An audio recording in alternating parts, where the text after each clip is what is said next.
Bismillahirrahmanirrahim. Assalamualaikum warahmatullahi wabarakatuh. Alhamdulillah wassalatu wassalamu ala Rasulillah wa ala alihi wa sahbihi ajma'in wa man tabi'ahum bi ihsanin ila yaumiddin wa ba'd. Alhamdulillah pemirsa San TV dimanapun Anda berada, senang sekali kita bisa berjumpa kembali pada program kajian pagi dalam pembahasan Hasyiah Kitabut Tauhid buah karya Syekh Abdurrahman bin Muhammad bin Qasim Al-Asimi An-Najdi rahimahullahu ta'ala bersama guru kita Ustadz Abu Fairuz Ahmad Ridwan LCMA Hafizahullah Ta'ala, yang pada kesempatan pagi hari ini kita akan masuk pembahasan bab berlebihan dalam mengagungkan kuburan para wali adalah gerbang menuju kesyirikan.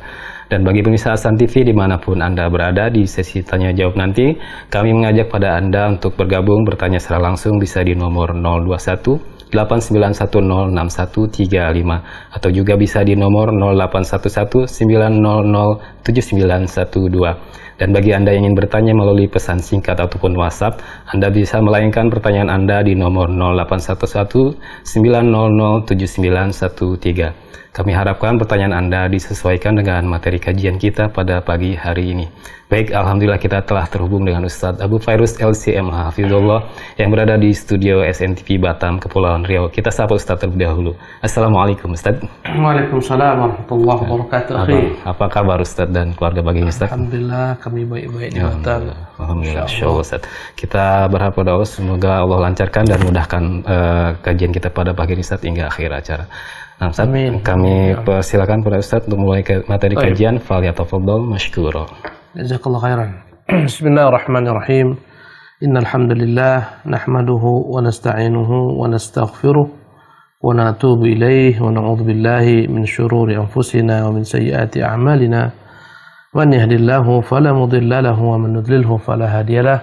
Asyhadu an la ilaha illallah wahdahu la syarika lah wa asyhadu anna Muhammadan abduhu wa rasuluh. لا نبي بعده أما بعد اللهم ألهمنا رشدنا وقنا شرور أنفسنا اللهم يا حي يا قيوم برحمتك نستغيث أصل شأننا كلنا ولا تكلنا إلى أنفسنا طرفة عين اللهم ارزقنا علما نافعا ورزقا طيبا حلالا. Para pemirsa Ahsan TV dimanapun Anda berada, Alhamdulillah bifadlillah hari ini dengan taufiknya semata kita dapat kembali berjumpa dalam rangka melanjutkan pembahasan kitab Tauhid yang disyarah oleh Syekh Abdurrahman An-Najdi Al-Asimi rahimahullah, dan kita telah sampai pada pembahasan sebab terjadinya berbagai macam bentuk kesyirikan, diantaranya adalah karena al-ghulu berlebih-lebihan di dalam mengkultuskan kuburan-kuburan yang dikeramatkan daripada kuburan-kuburan para wali-wali maupun para nabi. Berkata Syekh Muhammad rahimahullah, babu ma jaa anna al-ghuluwa fi quburis salihin, bab penjelasan bahwasanya sikap yang berlebih-lebihan dalam mengkultuskan kuburan orang-orang saleh yusayyiruha awthanan yu'badu min dunillah, awthanan tu'badu min dunillah, sehingga akan menjadikan kuburan-kuburan ini menjadi berhala-berhala yang disembah dari selain Allah Subhanahu wa taala. Ya, jadi ini akan berkaitan dengan sejumlah dalil-dalil daripada sunnah Nabi yang mulia sallallahu alaihi wasallam bahwasanya ketika umat berlebih-lebihan dalam menyikapi kuburan orang-orang yang mereka anggap saleh, dibangun, dijadikan masjid, sholat di sana, itikaf di sana, menyembelih di sana, bernazar dilepas di sana, dan berbagai macam bentuk perkara-perkara berlebihan lainnya, bahkan sampai pada tingkat tawaf di sana, berarti tanpa sadar umat telah menjadikan kuburan-kuburan tersebut sebagai berhala-berhala. Berhala, ya, tidak hanya berupa patung-patung yang disembah. Di antara bentuk ketergelinciran umat manakala mereka menganggap kesyirikan itu hanya mengagungkan berhala.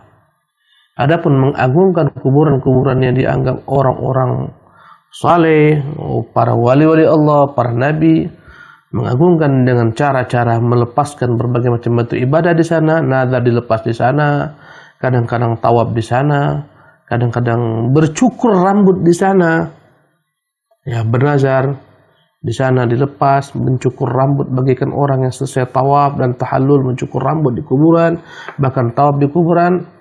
Ini adalah perkara-perkara yang telah menjadikan kuburan tersebut sebagai berhala. Tidak hanya berhala itu dikhususkan dengan patung-patung yang disembah. Ya. Di sini talbis iblis, di sini tipu daya syaitan. Sebagian orang-orang yang tergencet ke dalam kesyirikan menganggap syirik itu ketika engkau memuja berhala-berhala, Tuhan-Tuhan selain Allah Subhanahu wa taala yang ada di rumah-rumah ibadah kaum musyrikin, di kuil-kuil mereka, kelenteng mereka, ya, di gereja-gereja mereka ada patung-patung dan segala macam. Dianggap ini yang namanya kesyirikan semata. Adapun kuburan-kuburan para wali-wali yang telah meninggal, yang dibangun, bahkan dibangun di atasnya kubah, dibuat bagikan masjid, ya, orang berbondong-bondong datang berziarah ke sana. Ya, kadang-kadang berbagai macam ritual dilakukan di sana. Ya, ada yang mengambil tanahnya, ada yang mengambil air di sana, mata air mengalir, dianggap ini air yang suci, air yang dapat menyembuhkan penyakit, macam-macam etikat manusia. Maka kau lihat sebagian daripada pemakaman-pemakaman ini banjir dengan para pengunjung. Dibuat pula yang namanya wisata religi. Kau akan lihat orang berbondong-bondong ke kuburan orang-orang yang dia keramatkan. Ini bagaikan berbondong-bondongnya orang menuju Baitullahil Haram, Makkahul Mukarramah. Ya, di sana ada yang melepas nadarnya, ada yang menyembelih di sana, ada yang berdoa di sana, ada yang berdoa meminta kepada Allah di sisi kuburan tersebut. Ini masih mendingan. Tapi ada yang meminta kepada orang-orang yang telah meninggal tersebut, dan inilah kesyirikan. Terjadilah apa-apa yang ditakutkan Nabi yang mulia sallallahu alaihi wasallam. Dan dari sisi itulah, ya, dengan cara seperti itulah disembah Al-Lata dan Uzzah dan Manat yang termuat dalam Quran. Kata Allah, afara'aytumul Lata wal Uzza wa Manat ats-tsalitsata al-ukhra. Tidakkah engkau melihat? Tidakkah akan melihat bagaimana Lata, Uzza, Manat yang ketiga? Berhala-berhala dia apakah memberi manfaat kepada manusia, mampukah mencegah mudarat daripada manusia? Jawabannya tidak. Ya, nanti akan dibahas tentang Lata, bagaimana Lata itu menjadi berhala. Ya, bahkan mereka pakaikan nama-nama berhala lain dari nama-nama Allah. Kata-kata Lata dari kata-kata ilah, Uzza dari kata-kata aziz, Manat dari kata-kata mannan. Mereka ambil nama Allah, mereka pakaikan kepada patung-patung ini. Ya, subhanallah. Jadi para pemirsa yang dimuliakan oleh Allah Subhanahu wa taala, ini judul kita pagi hari ini. Rawa Malikun fil Muwatta anna Rasulullah sallallahu alaihi wasallam qala, Allahumma la taj'al qabri wathanan yu'badu. Al-Imam Malik rahimahullah, ya, dan dia adalah gurunya Syafi'i rahimahullah, namanya Malik bin Anas bin Malik bin Abi Amir al-Asbahi. Dialah yang disebut dengan Imam Daril Hijrah, Imam Kota Madinah. Dan dia adalah imam daripada 3 imam lainnya. Dan dia adalah orang memiliki hafalan yang begitu baiknya. Ya, berkata Imam Ahmad memuji Imam Malik, Malik asbat fi kulli syai'in. Malik kokoh hafalannya dalam segala perkara. Berkata Imam Al-Bukhari memuji Imam Malik rahimahullah, as-sahul asanid, sanad yang paling sah, yang paling tinggi, ya, kulluha Malikun an-Nafi'in an Ibni Umar, adalah sanad yang bersumber, riwayat hadis yang bersumber daripada Imam Malik, daripada Nafi' maulanya Ibnu Umar, dari Ibnu Umar, dari Rasulullah sallallahu alaihi wasallam, sehingga mereka menyebutkan dengan rantai emas sanad dialah riwayat Malik, Nafi', Ibnu Umar, Malik dari Nafi', dari Ibnu Umar, dari Rasulullah SAW. Ya, inilah perawi hadis kita, Malik, dalam kitabnya yang bernama Muwatta. Imam Syafi'i, Imam Malik memuji tidak ada kitab yang lebih sahih sepanjang pengetahuan Syafi'i rahimahullah daripada kitab Muwatta Malik rahimahullah. Dan di antara murid-muridnya adalah Imam Asy-Syafi'i, Imam Auza'i rahimahullah. Terlahir di tahun 93 Hijriah dan beliau wafat pada tahun 179 Hijriah rahimahullah. Ya, maka Malik melihatkan dalam kitabnya Muwatta, ya, Apa kata Malik? Anna Rasulullah sallallahu alaihi wasallam qala, Rasulullah pernah bersabda, tentunya dengan sanadnya. Bersabda Rasulullah sallallahu alaihi wasallam, Allahumma la taj'al qabri wathanan yu'badu. Ya Allah, jangan kau jadikan kuburanku sebagai berhala yang disembah. Ya. Berkata Syekh Abdul Rahman, ya. Alangkah khawatirnya Nabi SAW terjadi hal ini terhadap kuburan beliau. Khawatir terjadi pada umatnya, sebagaimana yang telah terjadi pada kaum Yahudi dan Nasara. Bagaimana mereka mengkultuskan kuburan nabi-nabi mereka. Ya, maka Nabi SAW berdoa kepada Allah Jalla wa'ala agar jangan sampai kuburannya dijadikan sebagai berhala. Dan Allah Subhanahu wa ta'ala mengabulkan doa nabinya. Walhamdulillah. Kita melihat bagaimana dijaganya kuburan Nabi yang mulia sallallahu alaihi wasallam. Ya, dengan 3 dinding yang berlapis yang membentuk segitiga, sehingga seorang tak akan sampai ke kuburan Nabi sallallahu alaihi wasallam, akan bisa menghadapnya. Ya, berkata Ibnu Qayyim, fa ajaba Rabbul alamin du'aahu wa ahatahu bi thalathatil judran. Maka Allah kabulkan doa Nabi Muhammad. Allah Subhanahu wa taala buat kuburannya ya di dinding dengan 3 dinding berlapis membentuk segitiga, hatta qadat arja'uhu bidu'aihi fi izzatin wa himayatin wa siyani, sehingga seluruhnya dengan doa Nabi SAW benar-benar menjadi kuburan yang mulia yang terjaga. Allahu Akbar. Inilah kuburan Nabi kita yang mulia SAW, Allah jaga. Tak ada orang tahu di kuburan Nabi SAW. Bahkan tak bisa orang mengusap-usap apapun daripada bagian kuburan Nabi SAW. Tak bisa. Ya.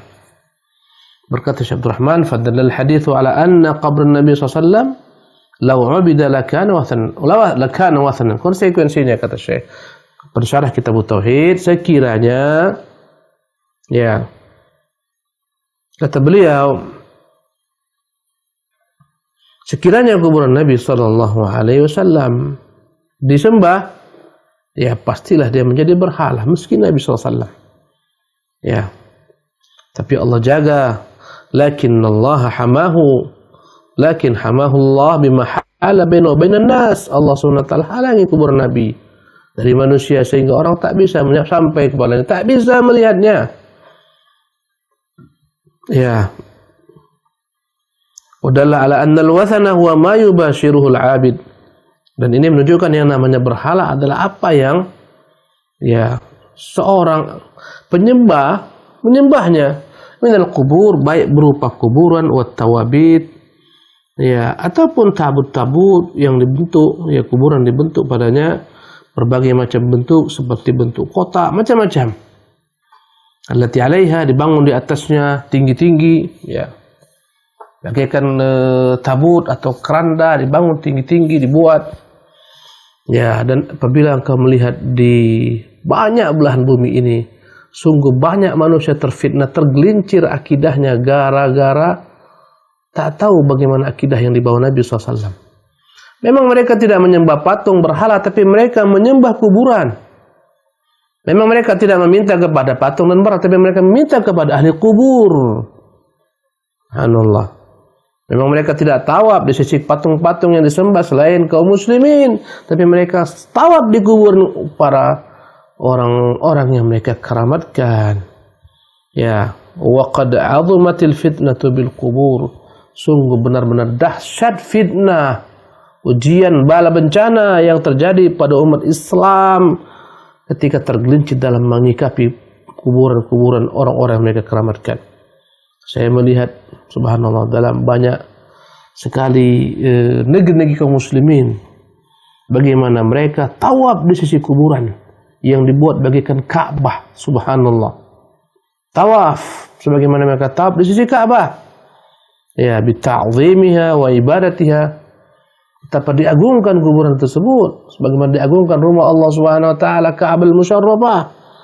Hatta tukhidat dinan yudallilu man ankara ibadataha. Bahkan menjadi suatu agama. Siapa yang mengingkari peribadatan kepada ahli kubur akan disesatkan. Zaman sekarang ini yang dianggap sesat adalah orang yang menyuruh kepada tauhid, agar engkau meminta hanya kepada Allah, bergantung hanya kepada Allah, jangan meminta bergantung kepada wali. Jangan minta bergantung kepada wali dan para nabi. Itu kau akan disesatkan. Jika akan menyuruh manusia beribadah hanya kepada Allah. Tawablah hanya di rumah Allah Subhanahu wa taala, tidak boleh tawab di selain rumah Allah Subhanahu wa taala. Mereka tawab di kuburan-kuburan mereka agungkan. Ya. Bertahalullah hanya ketika engkau selesai tawab dan sa'i, ketika engkau melaksanakan ibadah haji, ibadah umrah.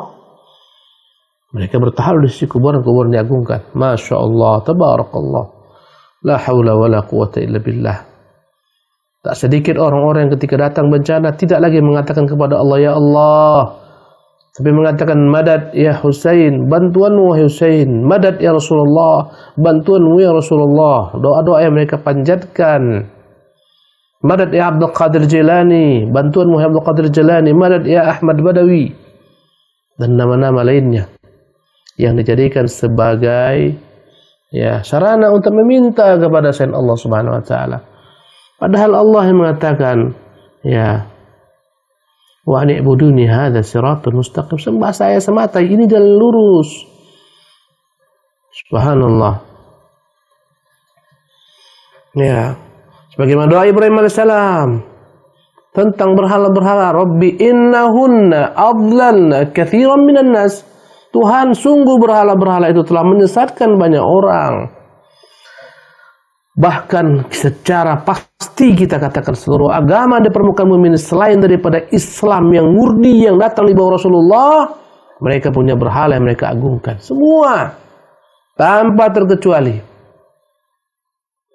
Tapi agama ini di bawah Muhammad, agama yang melarang peribadatan penyembahan kepada segala macam makhluk, meski nabi, meski malaikat, dan seterusnya.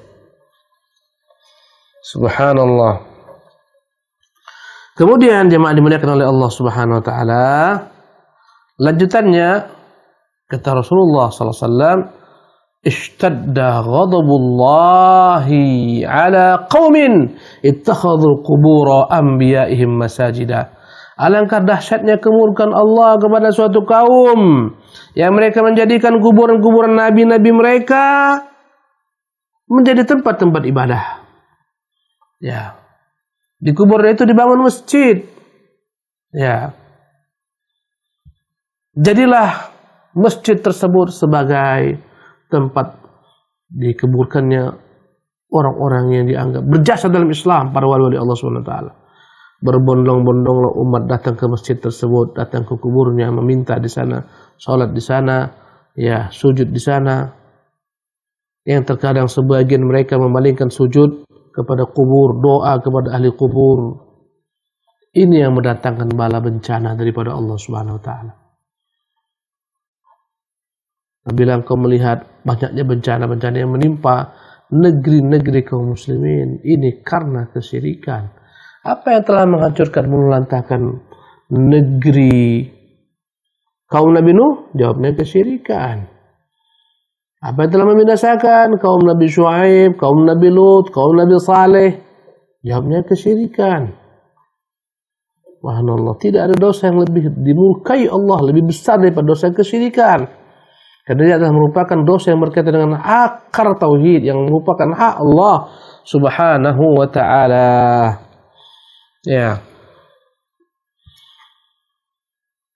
Kata-kata ishtadda ghadabullah ala qaumin ittakhadhu qubur anbiya masajid ini Rasulullah katakan setelah Rasulullah mewanti-wanti umat jangan sampai menjadikan kuburan beliau sebagai berhala yang disembah. Setelah itu Nabi katakan sungguh besar murka Allah kepada satu kaum yang telah menjadikan kuburan nabi-nabi mereka sebagai tempat-tempat ibadah. Ini menunjukkan betapa besarnya murka Allah, laknat Allah atas mereka yang telah mendirikan situs-situs kesyirikan. Dan semua yang mendukung terwujudnya situs-situs kesyirikan ini, mereka mengambil bagian daripada dosa iyadzan billah, apapun juga, dimanapun juga, siapapun mereka. Dibangunkan berbagai macam sarana prasarana untuk memudahkan orang datang, apalagi di baliknya ada keuntungan duniawi berupa uang. Diresmikanlah ini menjadi tempat-tempat wisata religi. Tentunya akan mendatangkan banyak pengunjung ke sana, akan berjalan kata mereka roda ekonomi, akan menambah penghasilan penduduk setempat, akan menambah penghasilan para penjaga yang disebut dengan juru makam dan semacamnya, juru kunci makam dan semacamnya. Orang sekitar, dibangunlah padanya pasar-pasar, dibangunlah padanya pusat-pusat perbelanjaan. Sehingga ketika engkau akan mendatangi kuburan tersebut, engkau melihat seolah-olah engkau sedang berada di kota Makkah. Subhanallah. Sedang berada di Masjid Nabi SAW yang dikelilingi dengan pasar-pasar. Sebelum sampai ke sana lewatlah pasar-pasar. Hiduplah ekonomi. Ya, ekonomi hidup, tapi mati hati-hati manusia. Subhanallah. Untuk apa arti ekonomi hidup jika hati manusia mati dan kesyirikan? Bergantung kepada selain Allah Subhanahu wa taala. Ini sebab Allah meninggalkan kaum muslimin. Ibnu Taimiyah rahimahullah ketika datang Tatar telah menghabisi dinasti Islam, hancur porak-poranda dinasti Bani Abbas. Tak bersisa, mereka berangkat ke Syam ingin menaklukkan kaum muslimin. Lari kaum muslimin daripada serangan Tatar. Mereka semuanya mencari kuburan-kuburan dijadikan sebagai tempat perlindungan. Sehingga seorang penyair yang paling ternama kali itu tersebar syairnya dihafalkan oleh orang banyak. Ya khaifan minat tatari ludhu bi qabri Abi Amari. Wahai orang-orang yang takut dengan Tatar, berlindunglah dengan kuburan Abi Amr. Kata Ibnu Taimiyah rahimahullah, tak mungkin Allah memenangkan orang-orang yang tak bergantung kepadanya, minta kepada selainnya. Dia suarakan dakwah agar manusia menyembah hanya Allah semata. Dia pahamkan kepada penguasa, tersebarlah dakwah, tersebar murid-muridnya. Akidah pun menjadi kuat kokoh dengan dakwah. Ya, kala itu Tatar semakin dekat, siaplah mereka menghadapi Tatar. Bertanyalah ketika itu murid-muridnya, apakah kita akan menang menghadapi Tatar yang pasukannya bagaikan air bah? Kata Ibnu Taimiyah, insyaallah kita akan menang. Bertanya murid-muridnya, tahqiqan atau ta'liqan? Ini kata-kata insyaallah hanyalah doa belaka atau pastikan kejadian kenyataan. Kata Ibnu Taimiyah, tahqiqan la ta'liqan. Ini pastikan menjadi kenyataan. Karena janji Allah demikian. Inna lanansuru rusulana walladzina amanu fil hayatid dunya. Kami akan tolong rasul-rasul kami dan orang-orang beriman dalam kehidupan dunia. Manakala mereka tak beriman, bagaimana Allah menolong mereka? Manakala mereka tidak mengikuti Rasul mereka, bagaimana Allah akan menolong mereka? Bagaimana mereka akan ditolong sementara mereka menginjak-injak syariat Rasulullah SAW, mengabaikan perintah-perintah Rasulullah untuk bertauhid. Rasulullah melarang kuburan jangan dibangun, dibesarkan, diagungkan, dibuat sama umat. Akhirnya terjebak umat kepada kesyirikan. Bagaimana Allah akan tolong umat yang semacam ini? Akhirnya kau lihat bagaimana nasib kaum muslimin menjadi umat yang terkebelakang, ekor bagi bangsa-bangsa kufar, dipermainkan oleh bangsa kufar. Hilang kejayaan mereka, hilang izzah mereka. Dahulu kala mereka yang telah memimpin dunia. Manakala mereka tinggalkan tauhid, mereka menjadi umat yang dipimpin, bahkan dipermainkan. Bahkan dieksploitasi besar-besaran, kekayaan negeri mereka, bangsa mereka dijajah. Subhanallah, fabima kasabat aydikum wa ya'fu an katsir. Semua gara-gara dosa kalian dan Allah banyak maafkan kita. Wal Ibnu Jaririn, dan Ibnu Jarir meriwayatkan bisanadihi dengan sanadnya an Sufyan an Mansur an Mujahid. Imam Ibnu Jarir At-Tabari rahimahullah, Imam Al-Hafidz namanya Muhammad bin Jarir bin Yazid bin Khalid. Ya. At-Tabari, ya, dari negeri Tabaristan asalnya. Sahibut tafsir wa tahrikh, dia punya kitab yang paling monumental namanya kitab Tafsir At-Tabari yang Masya Allah, kitab yang tertua yang diketahui manusia, yang paling lengkap, dan dialah induk bagi semua kitab tafsir yang datang belakangan. Dia punya kitab juga tarikh namanya Tarikh At-Tabari, Tarikhul Al-Muluki wal Umam, sejarah para raja-raja dan umat-umat terdahulu. Kitabnya juga masyhur dan banyak lain-lainnya.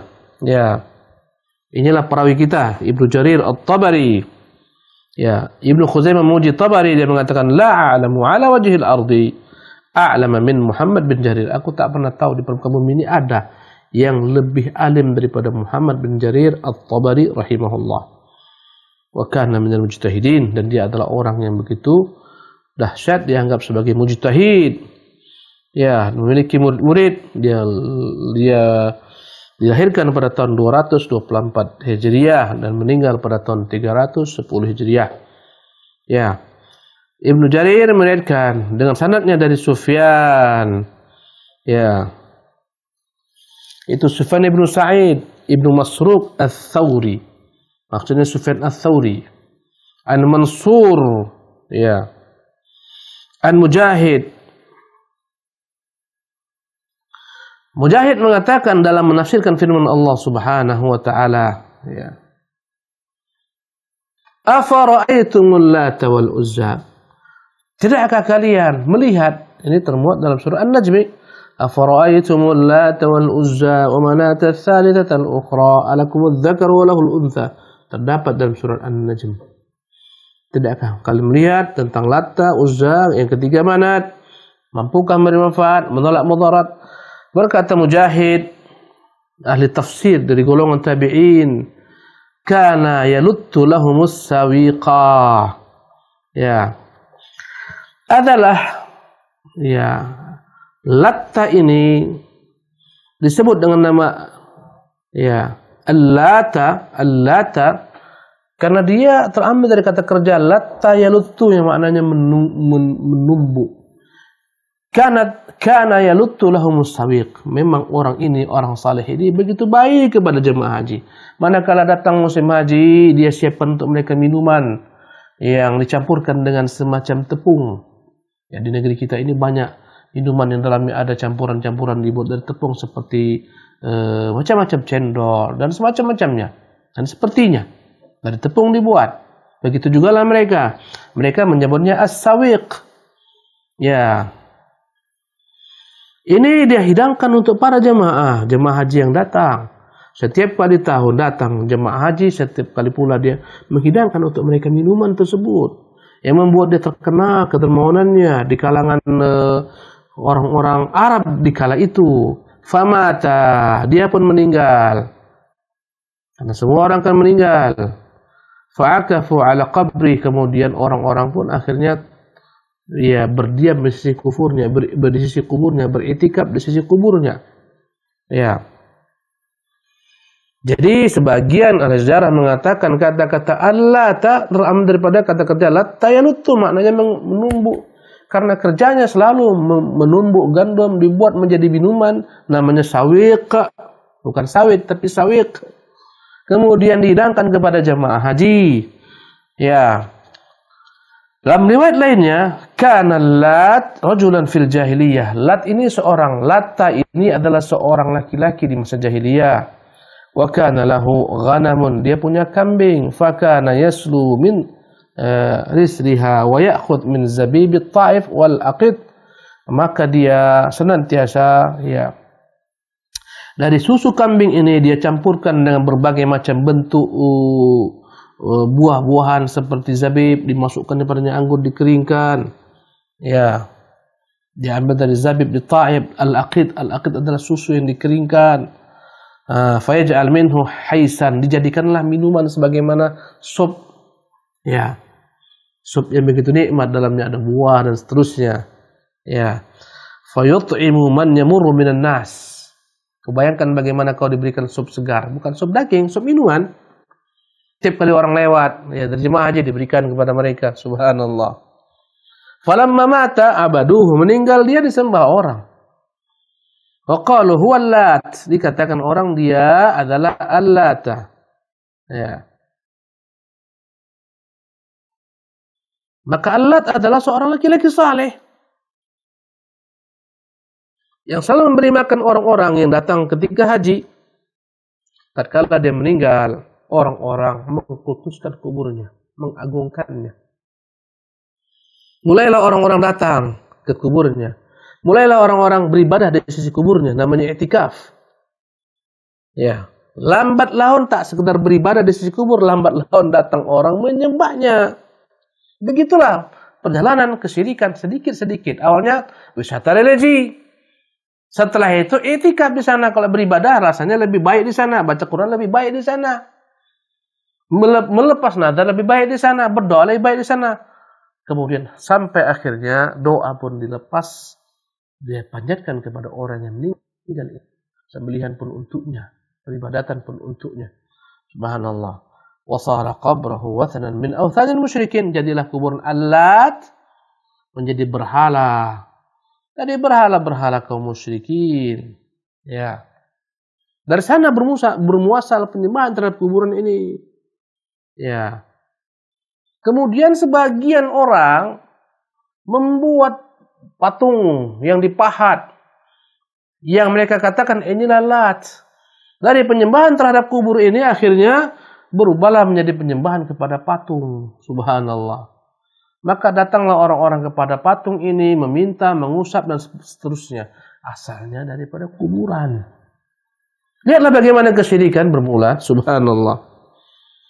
Ya. Faqad taqarrara, kata Syekh Abdurrahman, telah jelas anna sababa ibadatil Lat huwal ghulu fi qabri. Sebab Al-Lata disembah. Lata itu disembah gara-gara apa? Mengagungkan kuburnya. Hatta sara wathanan yu'bad, jadilah dia berhala yang disembah.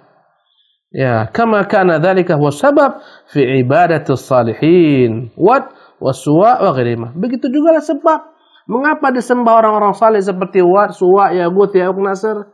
Asalnya daripada pengagungan kepada kubur-kubur mereka. Datang ke kubur mereka, lambat laun mereka merasa tak cukup dengan kuburan. Dibuatlah simbol-simbol Lata, dibuatlah simbol-simbol Wat, Suwa, Yaguth, Ya'uq, Nasr dalam berhala-berhala. Lambat laun disembah. Pertama satu tempat mereka datang, lambat laun diperbanyak patung ini. Setiap rumah punya patung. Hancurlah agama tauhid. Subhanallah. Maka agama Islam itu agama semua umat manusia di awalnya sebelum terjadi penyimpangan. Yaitu hanya menyembah kepada Tuhan yang satu. Dan itulah tauhid. Subhanallah. Andai kata ini lepas daripada kaum muslimin, tak lagi menyembah hanya Allah semata, tak mengagungkan hanya Allah semata, tak bergantung hanya kepada Allah semata, apa beda agama yang mereka yakini sebagai agama tauhid dengan agama-agama di luar mereka? Tak ada beda. Subhanallah. Bedanya hanya dalam bentuk saja. Ini menyembah berhala-berhala, ini menyembah kuburan-kuburan. Subhanallah. Ya, bahkan sebagian daripada sekte-sekte yang menyembah dalam Islam, mereka buat gambar Husain, patungnya mereka usap-usap, mereka giring. Apa beda dengan kaum musyrikin? La ilaha illallah. Kita mencintai Husain, kita akan mengatakan dia adalah merupakan cucu Rasulullah SAW. Kita mengagungkan beliau, radhiyallahu anhu ardah. Kita mencela, membenci orang-orang yang membunuhnya. Tapi kita tidak menjadikan dia sebagai Tuhan dari selain Allah Subhanahu wa taala. Karena dia bukan Tuhan dan dia kan tak pernah rela disembah menjadi Tuhan dari selain Allah Subhanahu wa taala. Alangkah banyaknya mitos-mitos, bahkan kuburannya pun bukan hanya satu, banyak kuburannya. Subhanallah, sebagian tempat mengklaim di sini kuburannya, di sana kuburannya. Allahu Akbar. Pemirsa yang dimuliakan oleh Allah Subhanahu wa taala. Karena dzalika wa sababu fi ibadati salihin al-yawm min al-amwat wa ghairihim. Inilah sebab terjadinya kesyirikan.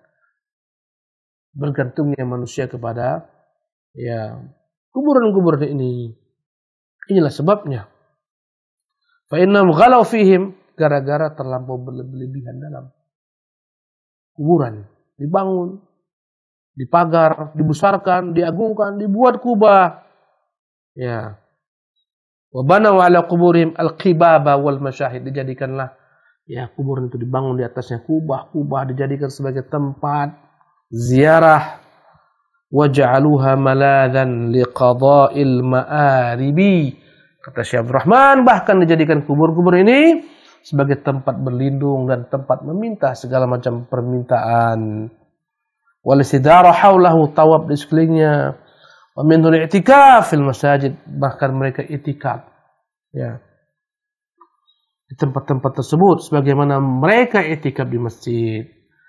Wa kadza qala Abu al-Jauza, yani Ibnu Abbas, kana yaluttu as-sawiqa lil haj. Demikian pula lah penjelasan tentang makna afara'aitumul Lata ini. Abu al-Jauza meriwayatkan daripada Ibnu Abbas. Ibnu Abbas mengatakan kana yaluttu as-sawiqa lil haj. Dia telah mengolah as-sawiq, minuman yang dalamnya ada campuran berbagai macam, tadi yang kita sebutkan, ada campuran tepung daripada al-aqid, daripada susu dikeringkan, ditambah lagi dengan az-zabib. Ini yang dia buat untuk jemaah haji. Baik, saleh ya.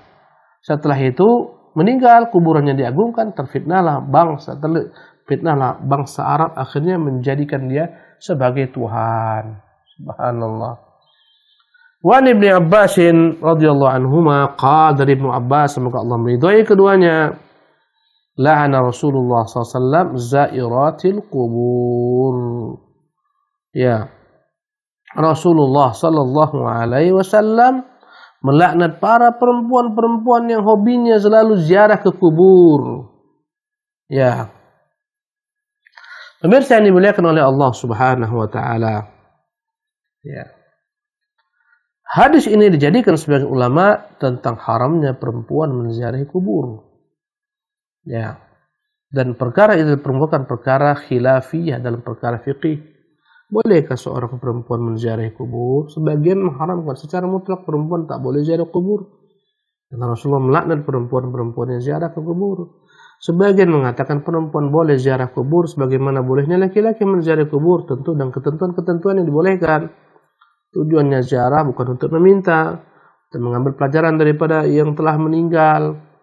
Ya, mereka berlandaskan dengan apa yang ditanyakan Ibunda Aisyah radhiyallahu anha.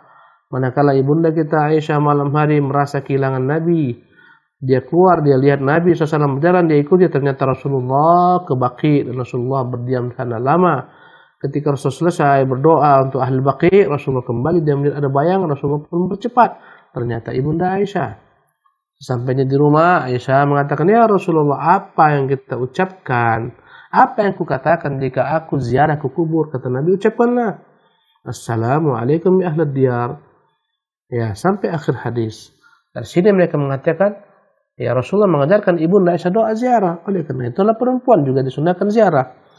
Pendapat kedua, pendapat yang ketiga, mereka mengatakan perempuan boleh ziarah tapi tidak menjadi kebiasaan. Yang teladan adalah yang selalu menziarahi kubur, karena dalam beberapa riwayat dikatakan zawaratil kubur, perempuan yang terus-menerus mengunjungi kuburan. Kenapa demikian? Apa hubungannya dengan bab ini? Karena ketika mereka sering ke sana, ya, lambat laun mereka bergantung kepada kuburan tersebut, lambat laun mereka menyembah kuburan tersebut. Subhanallah. Ya. Apalagi kebiasaan wanita tak sama dengan kebiasaan laki-laki, mereka mudah. Ya. Ketika mereka ada yang meninggal, mereka mudah tersentuh, menangis di sana, macam-macam. Laki-laki tidak seperti itu. Ya.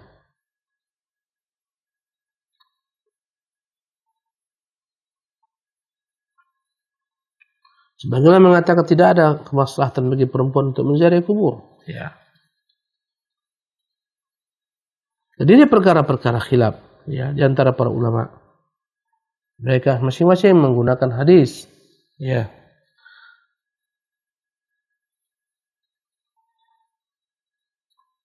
Oleh karena itulah para pemirsa yang dimuliakan oleh Allah Subhanahu wa taala, dari hadis ini, kenapa mereka dilarang sering mengunjungi kuburan? Jawabannya agar tidak terjadi apa yang tak diinginkan dalam Islam. Ya.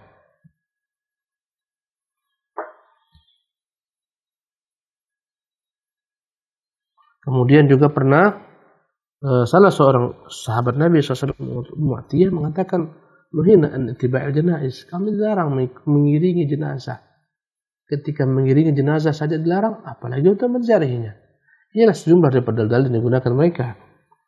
Tapi bukan di sini yang Nabi inginkan. Kemudian berikutnya, ya, lanjutan hadisnya, la'anal Rasulullah sallallahu. Ibnu Abbas mengatakan Rasulullah melaknat para wanita-wanita menziarahi kubur wal muttakhidina 'alaiha al-masajid wasurur. Ini dia wajh syahid. Dan mereka yang telah menjadikan, ya, di atas kuburan-kuburan ini dibangun atasnya masjid-masjid dan diletakkan padanya berbagai macam lentera-lentera. Rawahu ahlus sunan. Ya. Hadis yang lainnya menunjukkan laknat Rasulullah sallallahu alaihi wasallam kepada perempuan-perempuan yang sering ziarah ke kubur. Larangan juga, laknat juga Rasulullah SAW laknat terhadap orang-orang yang menjadikan masjid-masjid dibangun di atas kubur, yang meletakkan berbagai macam lentera-lentera pada kuburan-kuburan mereka. Subhanallah. Ketika terlaknat hal ini, maka menunjukkan berdosanya orang-orang beribadah di sisi kuburan. karena terlaknat pelakunya. Maka jangan sampai orang-orang beribadah di sisi kubur, berdoa di sana, minta di sana, baca Quran di sana, sholat di sana, karena ini adalah sarana kepada apa yang dikhawatirkan itu apa? Sarana kepada kesyirikan. Lambat laun hatinya akan berpaling tak lagi kepada Allah tapi kepada orang-orang yang telah meninggal. Ya. Ini yang dimuliakan oleh Allah Subhanahu wa taala. Ya. Imam Malik sendiri rahimahullah, Imam Malik rahimahullah, dia tidak menyukai orang-orang yang membanggakan aku ziarah dari kubur Nabi. Tidak menyukai kata-kata demikian. Bayangkan. Dia sangat tidak suka ketika ada orang mengatakan aku baru kembali daripada ziarah dari kubur Nabi SAW. Mengapa? Supaya jangan dianggap bahwasanya ziarah itu merupakan ibadah inti. Ya. Kalau engkau mau ke kota Nabi yang mulia sallallahu alaihi wasallam, jadikan niat awalmu adalah mengunjungi masjid Nabi sallallahu alaihi wasallam. Selepas itu barulah engkau disunahkan untuk mengunjungi kuburan Nabi sallallahu alaihi wasallam. Sebagaimana diperbuat oleh para sahabat setelah masjid, Ibnu Umar kalau dia datang dari safar, dia akan datang ke masjid, sholat di sana, setelah itu baru mengunjungi kubur Rasulullah sallallahu alaihi wasallam. Berziarah kepadanya, mengucapkan assalamualaikum Rasulullah. Lewat sebentar dia katakan assalamualaikum ya Abu Bakar Siddiq, lewat lagi dia katakan assalamualaikum ya Abati. Ya. Pemirsa yang dimuliakan oleh Allah Subhanahu wa taala, demikian pembahasan kita pagi hari ini. Semoga bermanfaat bagi seluruh pemirsa sekalian. Semoga Allah kokohkan akidah kita. Wallahu taala alam wa sallallahu wasallam wa barak ala abdihi wa rasulih Muhammad. Dan alhamdulillah syukron jazakallahu khairan kami ucapkan pada Ustadz yang telah menyampaikan materi kajian pada kesempatan pagi hari ini. Kita masuk pada sesi tanya jawab. Kami mengajak kembali kepada pemirsa Ahsan TV dimanapun Anda berada. Untuk bagi Anda yang ingin bertanya secara langsung, Anda bisa menghubungi nomor 0218916135 atau bisa juga di nomor 081190079112. Dan bagi Anda yang ingin bertanya melalui pesan singkat ataupun WhatsApp, Anda bisa melayangkan pertanyaan Anda di nomor 0811900913. Kami harapkan pertanyaan Anda disesuaikan dengan materi kajian kita pada pagi hari ini. Baik Ustaz, kita terima pertanyaan yang pertama dari Ustaz dari pesan WhatsApp Ustaz. Dari Ibnu di Bekasi Ustaz, mohon penjelasan bagaimana tata cara berziarah kubur yang sesuai sunnah atau yang benar Ustaz, untuk mengingat pengertian dan sebagainya. Silakan Ustaz. Bismillah, alhamdulillah, wassalatu wassalamu ala rasulillah, la haula wala quwwata illa billah. Adapun tata ziarah kubur sebagaimana Rasulullah ajarkan, bila kita menziarahi kuburan mengucapkan doa. Pertama mengucapkan salam, kedua mengucapkan doa untuk mereka. Sebagaimana kita ziarah ke rumah orang. Apa yang kita lakukan? Pertama salam. Berjumpa orang tersebut, doakan dia. Ya. Semoga diberikan kebaikan. Ya. Maka barakhi, untuk baik-baik. Itu doa. Pertamanya apa? Salam. Ketuk pintu, assalamualaikum. Setelah itu dia keluar, ucapkan untuknya doa. Maka barakhi, baik. Kapan? Ya, dan seterusnya. Ya. Demikian juga ziarah. Ketika kita ziarah, pertama kali ucapkan salam. Itu rumah-rumah mereka. Rumah-rumah orang-orang yang telah meninggal adalah kubur-kubur mereka. Karena itulah rumah ini harus dihormati. Sebagaimana rumah orang harus dihormati, jangan kau lempar rumah orang. Demikian juga rumah orang telah meninggal, jangan kau duduki rumahnya. Adalah dosa besar, duduk di atas kuburan. Lebih baik seorang terbakar bajunya daripada duduk di atas kuburan, kata Nabi SAW. Ya, ziarah ke kubur, engkau dilarang duduk di atas kuburnya. Engkau pun dilarang salat ke arah kubur tersebut, tak boleh. La tusallu ilal kuburi wa la taqudu alaiha, kata Nabi, jangan salat ke arah kubur, jangan duduk di atasnya. Ya, dan Nabi yang mulia melihat ada seseorang yang dia jalan di pekuburan dengan dua sandalnya, kata Nabi, ya sahibat sibtain, wahai pemilik dua sandal, angkat sandalmu. Di antara adab ziarah, ucapkanlah apa yang ucapkan Nabi SAW. Assalamualaikum ya ahlad diyar minal muslimin wal mu'minin, wa inna insya'allah bikum lahiqun. Kami akan ikut kepada kalian. Semoga Allah ampunkan kami dan kalian. Ya. Yaghfirullah mutaqaddimina minkum wal mutaakhirina minna. Semoga Allah ampunkan yang terdahulu daripada kami dan yang datang belakangan dari kami. Intinya minta ampun untuk mereka dan untuk kita sekalian. Ziarah tujuannya adalah untuk mengingat kepada kematian. Dan ziarah engkau tak harus tahu di mana nisan orang tuamu, di mana tempat kuburnya, tidak harus. Ya. Engkau datang ke pemakaman, Allah akan sampaikan apa yang kau ucapkan kepada mereka. Tak perlu engkau teriak-teriak keras-keras supaya mereka dengar. Tidak, karena Allah yang akan menyampaikan. Ya, bukan ke sana datang untuk mengambil tanah kuburan, meminta kepada orang yang telah meninggal. Bukan pula untuk mengeluhkan ke segala macam problematika kehidupanmu kepadanya. Bukan di sana tempat curhat. Ya, wallahu ta'ala alam. Naam. Jazakallahu khairan Ustaz atas jawabannya. Kita beralih pada pertanyaan berikutnya Ustaz. Dari pesan WhatsApp juga dari Ummu Maryam di Bekasi. Bismillah, assalamualaikum Ustaz.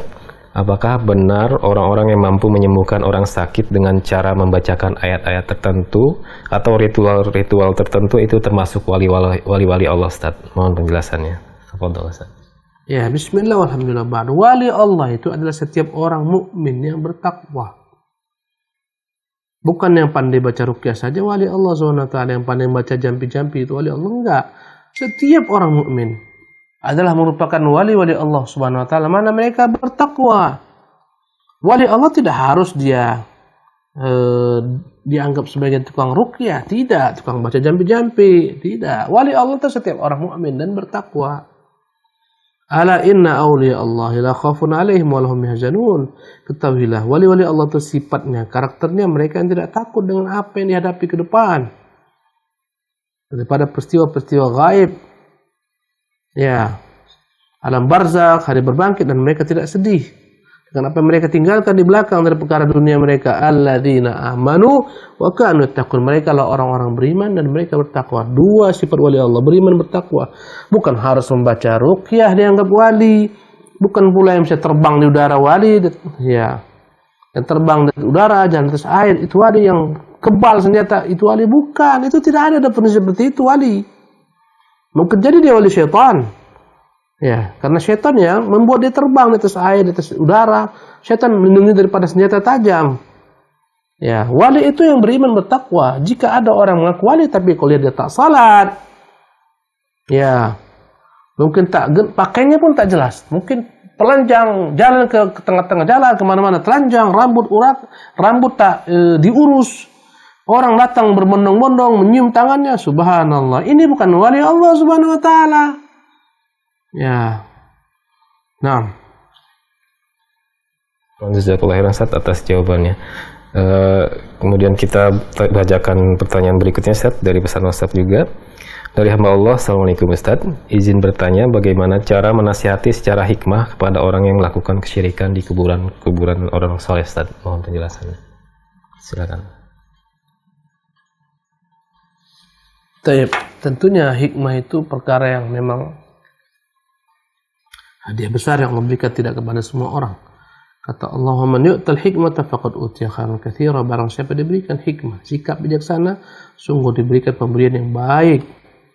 Hendaklah dia memilih waktu, memilih tempat, situasi, kondisi, melihat siapa yang dia dakwahi, melihat posisinya. Semuanya tentunya tak dapat disamakan. Bila Anda adalah seorang alim yang didengarkan perkataan Anda, tentu lebih mudah Anda mendakwakannya dibandingkan Anda orang tak dikenalnya. Ya, tentunya dengan segala macam cara yang bijak. Jika Anda tak kenal dia, kenalan dahulu, bincang-bincang dulu dengan dia baik-baik. Perkara-perkara dunia dan seterusnya baru masuk ke dalam apa yang Anda ingin dakwakan. Ya. Hikmah adalah ketepatan kapan dia berbicara, ketepatan kapan dia harus menahan bicaraan, ketepatan dalam waktu. Inilah namanya hikmah. Ya, hikmah itu kembali kepada ya kelebihan yang Allah berikan kepada orang-orang yang dia cintai, maka sulit untuk didefinisikan bagaimana caranya. Karena akan berbeda-beda jawabannya. Kita harus tahu kau siapa, kemudian siapa yang kau dakwahi. Boleh jadi yang kau dakwahi punya kuat syubhat, dia ahli bahasa Arab, subhanallah, engkau tak kuat dalam bahasa Arab, maka nanti akan terjadi dialog, engkau tak mampu menjawab pertanyaannya. Oleh karena itulah tak dapat disamakan ya dalam perkara ini, tapi dalam bingkai kata hikmah. Hikmah itu apa? Memilih waktu yang tepat, situasi yang tepat, kondisi yang tepat, perkataan yang tepat, dari orang yang tepat kepada orang yang tepat pula. Wallahu ta'ala alam. Nah, jazakallahu khairan Ustaz atas jawabannya. Demikian itu pertanyaan terakhir Ustaz. Mungkin ada ikhtitam yang Ustaz akan sampaikan. Silakan Ustaz. Cukup insyaallah. Nah Ustaz. Syukran Ustaz, jazakallahu khairan atas materi kajian yang Ustaz sampaikan pada hari ini. Semoga Allah selalu melindungi Ustaz dan keluarga dan beri keberkahan selalu. Amin ya rabbal alamin. Demikian pemirsa Hasan TV dimanapun Anda berada, perjumpaan kita pada pagi hari ini. Semoga Allah memberikan keberkahan kepada kita. Kami ucapkan jazakumullah pada pemirsa Hasan TV dimanapun Anda berada yang telah setia menyimak program Hasan TV khususnya pada pagi hari ini. Insya Allah kita berjumpa kembali pada program Hasyiah Kitabut Tauhid setiap hari Senin jam 7 waktu Indonesia bagian Barat. Baik pemirsa Hasan TV dimanapun Anda berada, terakhir kami selaku yang bertugas mohon maaf apabila terjadi kesalahan dalam penyajian materi atau kajian pada pagi hari ini. Kita tutup dengan doa kafaratul majlis. Subhanakallahumma wa bihamdika asyhadu an la ilaha illa anta astaghfiruka wa atubu ilaik. Wassalamualaikum warahmatullahi wabarakatuh.